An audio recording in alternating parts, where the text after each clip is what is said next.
Fala galerinha, aqui é Ricardo Salviano, professor de Bioquímica do IF Sudeste, campus de Barbacena. E nessa sequência de videoaulas nós vamos finalizar nossa disciplina de Bioquímica ou Bioquímica 2, né, dependendo do curso que está assistindo. Tá? E com ela a gente vai discutir um pouquinho sobre o metabolismo de aminoácidos, ok? A gente vai ficar mais atrelado a essa temática voltada para o metabolismo energético, que é o objetivo da nossa disciplina, ok? E a gente finaliza com esse conteúdo porque outros que estão relacionados com a disciplina de bioquímica a gente pode tratar em algum outro momento, tá ok? Metabolismos de nucleotídeos mesmo a gente não vai abordar na nossa disciplina, assim como outros conteúdos também. A parte da integração do metabolismo é um tópico que a gente vai tentar relacionar todas os conteúdos que a gente viu até agora. Eu vou abordá-lo numa atividade que a gente vai fazer uma atividade que a gente vai fazer lá no Cigarro, ok?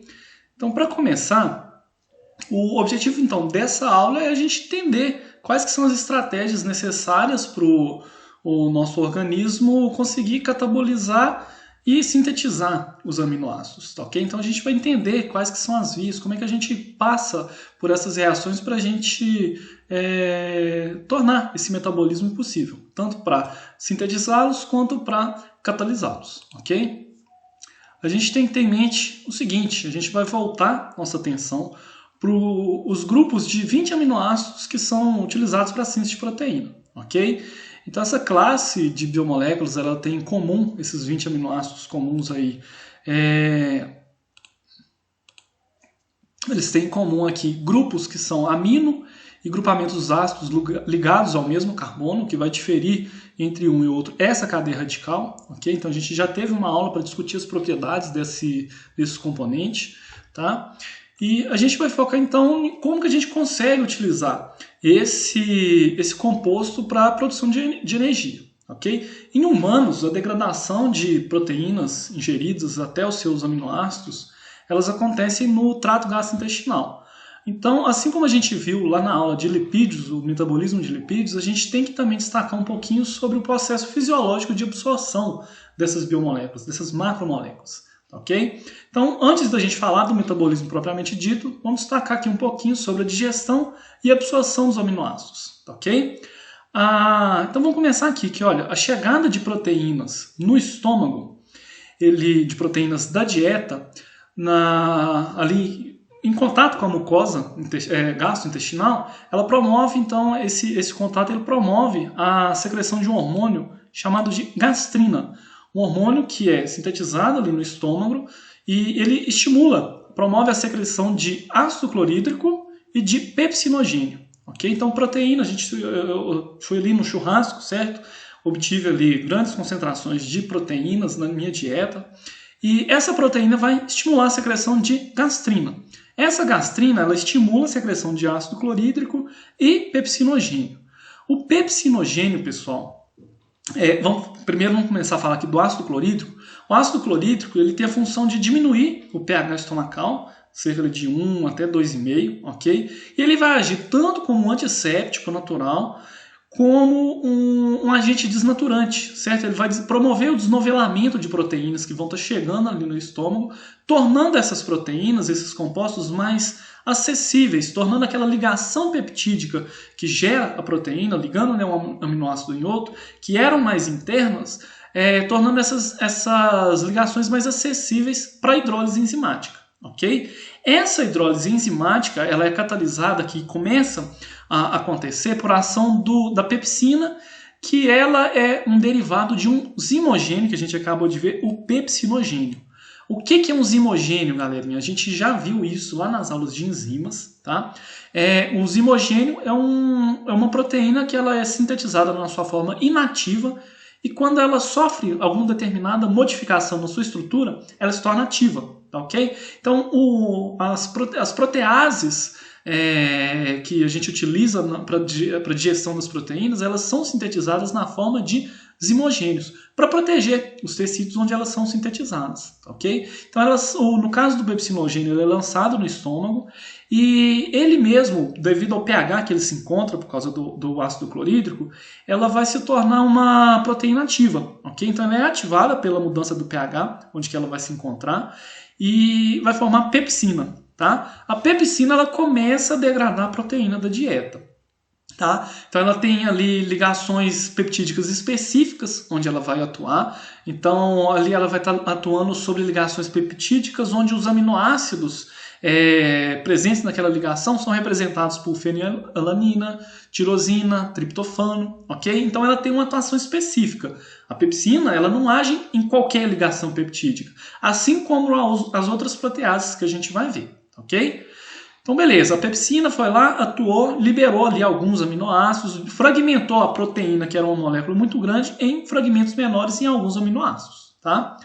Esses aminoácidos, junto com o conteúdo estomacal, esse conteúdo gástrico, ao chegar no intestino delgado, promove uma mudança de pH. Certo? Então, olha aqui, o intestino delgado ele vai chegar aqui, o conteúdo, né, do estômago vai chegar no intestino, e esse baixo pH que chegou aqui, que olha esse conteúdo com pH mais ácido, vai promover a liberação de um outro hormônio, a secretina.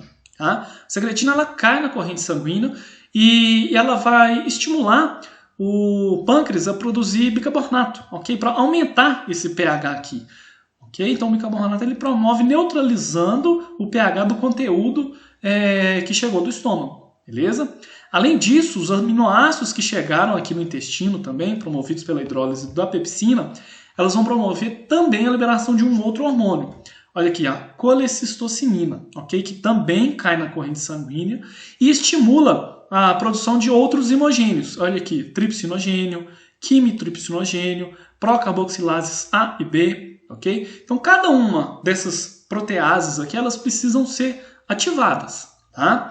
Então vamos pegar aqui, por exemplo, o tripsinogênio. O tripsinogênio, quando ele cai no intestino, ele cai na forma de simogênio. Para ele ser ativado, ele precisa sofrer uma alteração na sua estrutura. Quem promove a sua alteração também são proteases enteropeptidases, ok? Essa enteropeptidase ela é produzida no intestino e não no pâncreas, beleza? Então essa enzima aqui, ela promove uma ruptura de uma determinada ligação aqui no tripsinogênio, promovendo a sua ativação. Então a tripsina é uma outra protease que vai estar na sua forma ativa. Sua forma ativa vai atuar sobre os demais desimogênios, aqueles que a gente acabou de ver aqui, que olha, tudo é uma proteína inativa. Essas proteínas inativas são ativadas pela própria tripsina. E cada uma vai ter uma função, certo? Vamos olhar aqui essa tabelinha. Aqui tem um grupo de enzimas, de proteases, certo? Classificadas aqui, reagrupadas quanto ao local de síntese, a forma que ela é produzida, certo? Eu posso ter aqui na forma de zimogênios ou também secretadas na sua forma ativa, como a gente viu, né? As enteropeptidases, elas são sintetizadas no intestino. Ela não é sintetizada na sua forma ativa, na sua forma de zimogênio, perdão. Ela é secretada direto na sua forma ativa e ela vai atuar sobre o tripsinogênio, tornando ele ativo aqui, olha, em tripsina. E essa tripsina ela vai atuar sobre os demais imogênios, ok? Tornando também formas ativas, beleza? Percebam aqui que, olha, que cada uma dessas enzimas ela tem um ponto de atuação específico. Cara, preciso decorar isso? Não, não precisa. Quero que vocês saibam que as diferentes proteases atuam sobre ligações peptídicas distintas, tá, ok? Então, nessa figurinha aqui, tem agrupado, olha, o local de atuação de cada uma delas. Olha, os aminoácidos que são específicos na cadeia lateral sobre a ligação peptídica que vai atuar. Okay? Então, cada uma tem um ponto de atuação específica. A tripsina vai agir sobre determinada ligação peptídica, a quimotripsina sobre outra, a elastase sobre outra. As aminopeptidases vão atuar sobre a extremidade aminoterminal da proteína. As carboxipeptidases, como o nome já fala, vai atuar sobre a extremidade carboxi do peptídeo, de maneira geral. Cada um tem um local de atuação diferente. Tá? Para quê? Porque no final a gente tem um conjunto de aminoácidos que são possíveis de ser absorvidos na mucosa intestinal. Tá? A gente não consegue absorver proteína, a gente absorve no nosso intestino aminoácidos. Por isso, a gente tem que degradá-los por todos esses mecanismos que a gente acabou de discutir, para que a gente consiga passar esse conteúdo, esses aminoácidos, para a corrente sanguínea. Tá? Aqui, diferente do que a gente viu lá no metabolismo de lipídios, os aminoácidos eles caem direto na corrente sanguínea, tá? Os lipídios eles caem primeiro no sistema linfático para depois cair na corrente sanguínea.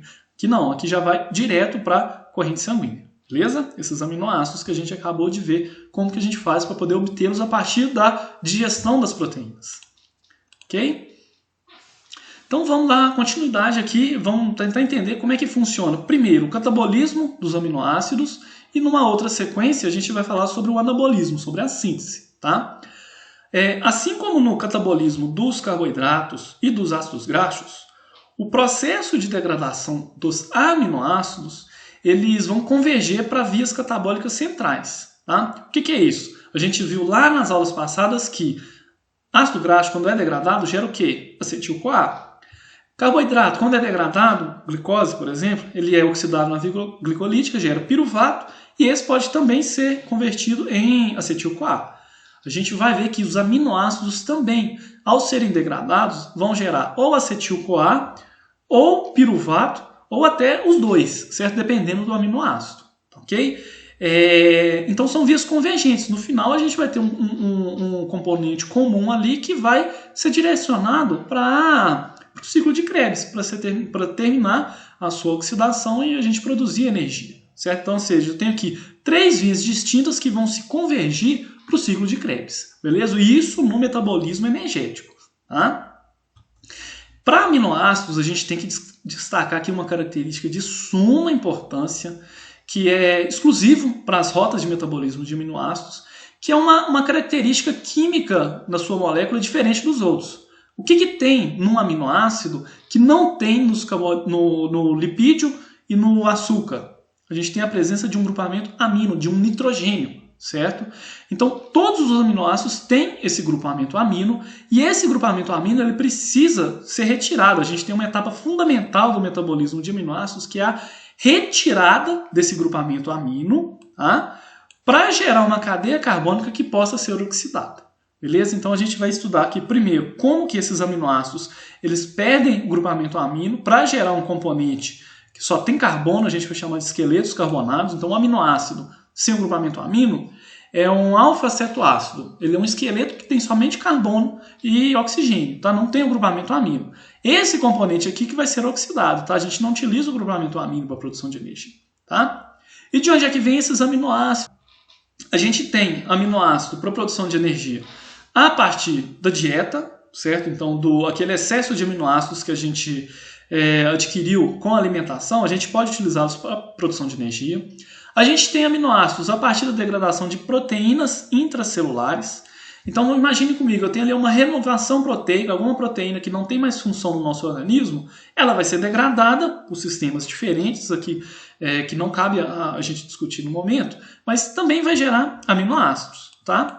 E também existe a possibilidade da gente utilizar proteínas num momento de jejum muito prolongado, certo? Então imagine lá, o camarada está num jejum de várias horas ou dias, ele já esgotou seu estoque de glicogênio, então a gente consegue degradar também proteínas no jejum, tá? E existe um processo também de degradação de proteínas que acontece no diabetes mellitus, tá? Mas a gente não vai aprofundar muito nesse assunto agora. Quero que vocês saibam que existe esse processo de degradação de proteínas também em situações patológicas, não apenas em fisiológicas, tá?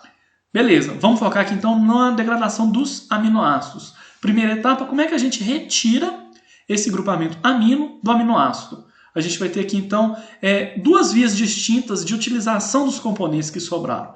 A gente vai ter uma via que vai utilizar esse grupamento amino para alguma função, por exemplo, para a síntese dos próprios aminoácidos. Vamos supor, eu quero sintetizar um determinado aminoácido para síntese de proteínas no meu organismo. Então, para sintetizar, eu vou precisar de grupamentos amino. Ele pode ser utilizado para síntese de aminoácido, pode ser utilizado para síntese de nucleotídeos, de aminas biológicas, ok? Então, existem algumas rotas que são utilizadas para utilizar esse grupamento amino. E o excesso ali, o que a gente não utiliza, aquela amônia que foi gerada, ela é tóxica. Então, a gente precisa excretá-la de alguma maneira e a gente faz isso na sua conversão pelo ciclo de ureia. Nós, né, a maioria dos mamíferos converte amônia em ureia, certo? Essa conversão aqui, ela passa por esse ciclo que a gente vai ter uma aula mais específica para ele, tá? Já os esqueletos carbonados, ou seja, o aminoácido sem o amino, ele é degradado por vias de oxidação, onde a gente consegue produção de energia. Tá? Então vamos entender esses dois braços aqui do metabolismo de aminoácidos. Beleza?